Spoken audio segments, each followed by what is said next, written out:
there, ladies and gentlemen. 10 important points to remember when moving to another country. We've been looking at whether the grass is greener somewhere else. There seems to be an obsession with people putting out websites about the 10 cheapest countries to retire in, or the top 10 best countries in the world. Interesting maybe, but not necessarily so helpful. It isn't a good idea to settle down in a country simply because it's cheap. And what someone else may like, you may hate. Here are a few more important points to remember when you're thinking of moving to another country. The current pandemic has reminded us just what a social animal the human being is.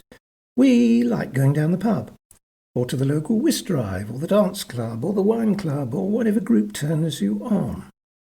That means you need to live in a country where the social life is similar to what you are used to. My friend Julie was a cafe person. She could sit all day watching the world go by, chatting to complete strangers and drinking her coffee. France was the place she was most comfortable. I love my food and drink too, so once again parts of France suited me down to the ground. Spain I love because I spent a large part of my teenage years wandering around the country and it simply feels like home.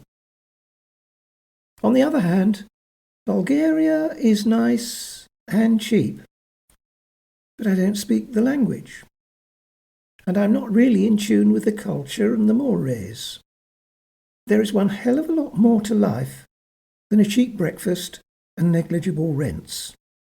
And I do like a pub atmosphere. Ever tried going to the pub in Bulgaria? I once played violin in a local band in Sofia, which is, of course, the capital of Bulgaria. I tell the story in my book, Behind the Wire Fence. You should read it sometime. It's full of interesting exploits. You can get it from Amazon. I'll put a link down below so that you can have a look at... Yes, in Amazon you can look inside it, at least at the first few pages, so do have a look. We got thrown out of the restaurant where we were playing because they wanted to shut up for the night. And we ended up playing on various levels of a high-rise apartment building. The residents weren't keen, and all of us suffered serious bodily damage. And I ended up escaping through, well, what turned out to be the wrong door. And I spent the next month living with a very sad lady whose husband was a political prisoner. One night I took her out. She wanted to go to a drinking house. The local band playing were a Shadows tribute band. I kid you not. The atmosphere was seriously depressing. It was quiet, and all the customers were busy getting drunk to blot out their ghastly lifestyle for a few hours. The local pub, it most certainly was not. The most important thing to do to find out what really counts for you is to spend at least 6 months renting in a country before you buy. Find out whether you stick out like a sore thumb. Are you accepted by the locals? Do you feel as though you belong? Well, that's point number 1. How about point number 2? Similar, but not quite the same. Get to know the place thoroughly. Spending a holiday in a country and enjoying life is not like living there. Live there before committing yourself, and make sure you test out everything while you are there. Don't treat your time in a country as a holiday. Treat it like a crash educational course. Number 3. How easy is it to get back to where you came from to see friends and the kids? So how close are you to an international airport? And are there daily flights which don't cost a fortune? 4. Does the country you're investigating have the kinds of things that make life for you especially enjoyable? Do you like a comfy climate? For most people, the Algarve is just right. For me, the winters are too cold and the summers are too hot. On the other hand, are you a traveller and just want a base to come back to? For many people, climate is crucial. One of the reasons I chose the Algarve for my home is that the climate is pretty good. But we do get days when the temperature reaches 45 degrees C in the summer. That is not nice. Could you cope? I found a way round this. We went north in the summer and travelled around, and we went south in the winter. Problem solved. If there are problems for you, make sure you too can either cope or get round them. Number 5. Can you cope with a country where the language is different? I can get by in Portuguese, but only just. Even when I translate a website that I need to use to fill in a form, I get stumped by strange translations. In trying to apply for a residence permit, I come to the question, are you A, empty, or B, full? Pardon? I have just looked at a website telling us what a great place Bulgaria is. Also, what about Hungary? Have you tried learning Bulgarian? Have you seen just how long Hungarian words can be? I've spent quite a lot of time in Bulgaria. As I say, I used to even play in a band there. And I had a wonderful girlfriend in Hungary. Oh, I still miss her. But have you tried to learn local languages? Have you seen just how long Hungarian words can be? Are you up to it?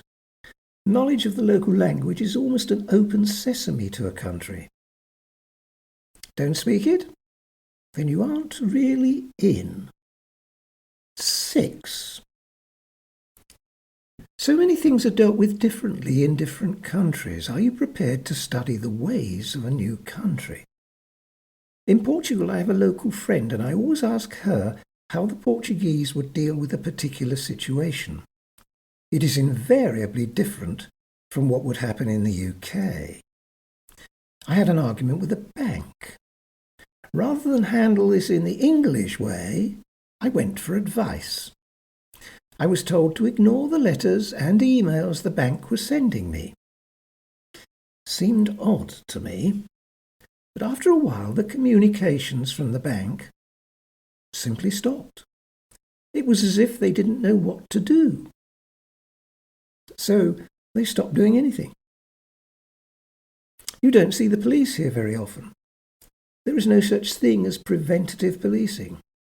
The way things are done is by denunciation.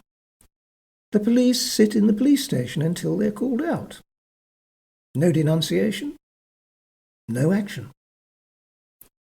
There's a lot more, and you need to learn how things work, or you're not going to get on very well in your new home. Number 7. Are there things available that you really need? Can you buy your special tablets? What's the healthcare situation like?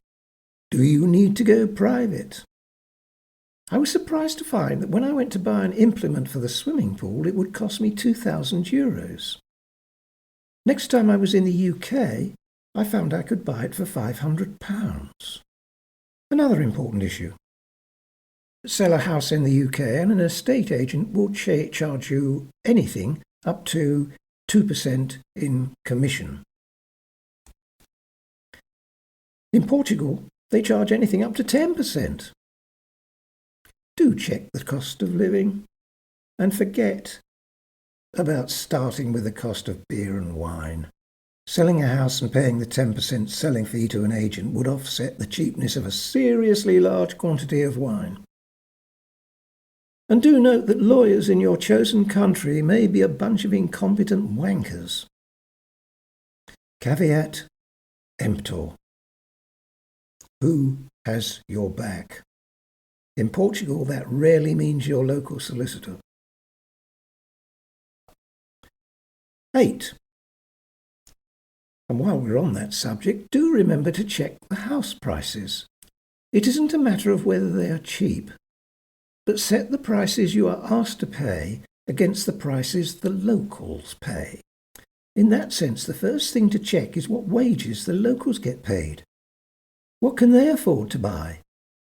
Check house prices in the private ads in the local newspaper. Pay more attention to those prices than those in the estate agent's window. I do have a whole chapter in my book on real estate dealing with valuing a house abroad. Reading just that chapter would save you tens of thousands of pounds.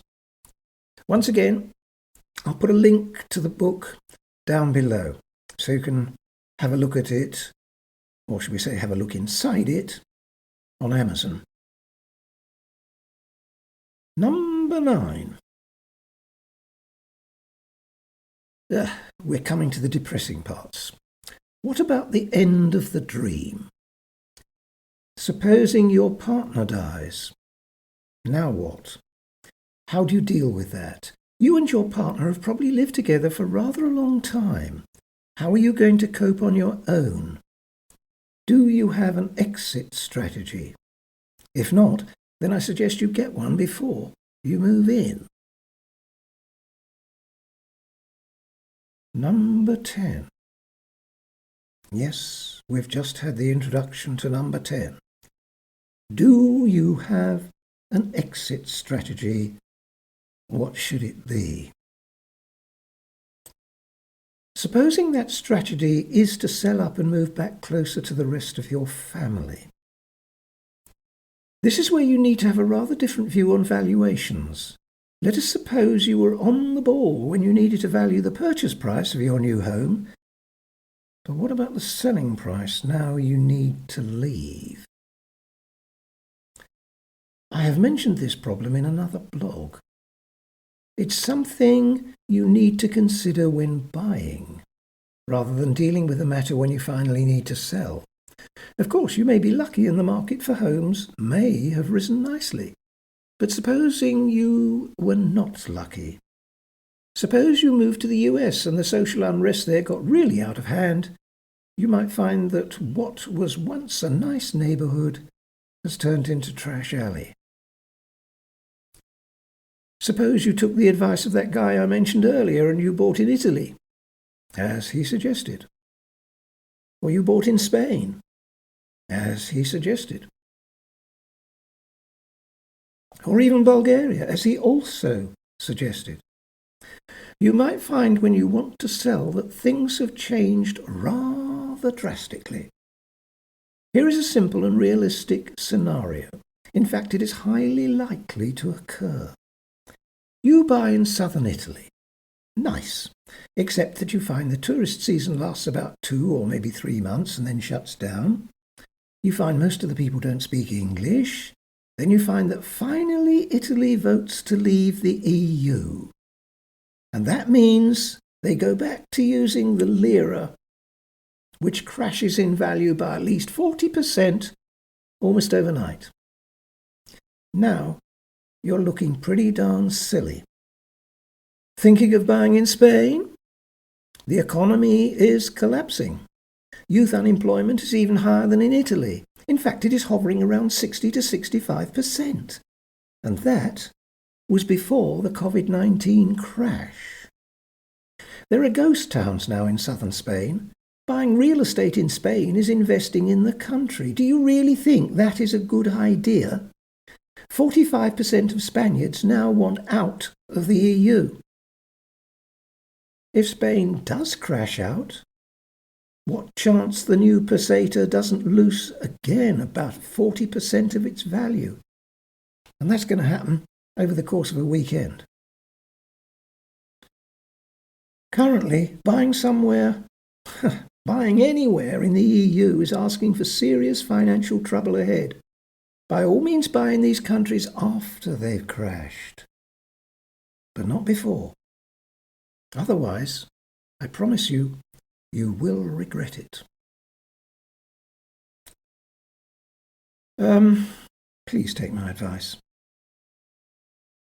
It's better to take it before you get into trouble than afterwards.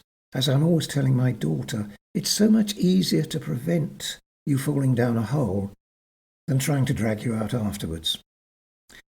Anyway, on that point, bye for today. Stick around and, press the lovely like buttons and join up and whatever. And see you next week.